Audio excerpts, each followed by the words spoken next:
ایک بات یاد رکھیں، دنیا کے اندر بد اخلاق، بد زبان اور بد لحاظ شخص بے شک دولت، عہدے، حسن، جوانی، صحت، کسی بھی طرح کے تمام چیزوں سے بے شک وہ مالا مال کیوں نہ ہو، لیکن وہ شخص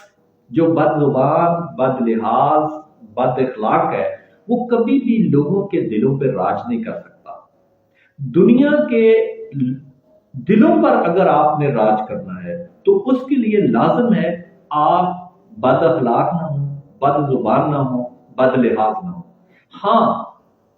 آپ کے اندر خوش اخلاقی ہو، خوش زبانی ہو اور خوش رحمی ہو، یعنی رحم دل بھی آپ ہوں، تو یہ لازم ہے۔ اگر آپ یہ تینوں چیزیں اپنے اندر پیدا کر لیں، بے شک آپ کے پاس دولت کم ہے، آپ کے پاس عہدہ کم ہے، آپ کے پاس حسن کی کمی ہے، آپ کے پاس قبیلے اچھے، جس طرح کہ ہمارے معاشرے میں کہا جاتا ہے فلاں بڑا نسلی اور اچھا قبیلہ ہے، قبیلے سے بھی اگر ہٹ کر ہیں، اچھے قبیلے سے بھی ہٹ کر ہے، پھر بھی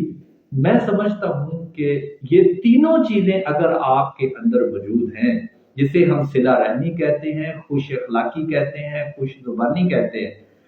اور دوسرے نمبر پر اگر آپ کے پاس یہ تینوں چیزیں ہیں تو آپ کامیاب ہیں، آپ دنیا کے دلوں پر راج کر سکتے ہیں، آپ اپنی زندگی کو بہتر گزار سکتے ہیں، غربت میں بھی، کمزوری میں بھی، کم صحت سے بھی اور کم قبیلے میں رہ کر بھی، یہ تمام خامیوں کے باوجود بھی آپ بہتر زندگی گزار سکتے ہیں۔ لیکن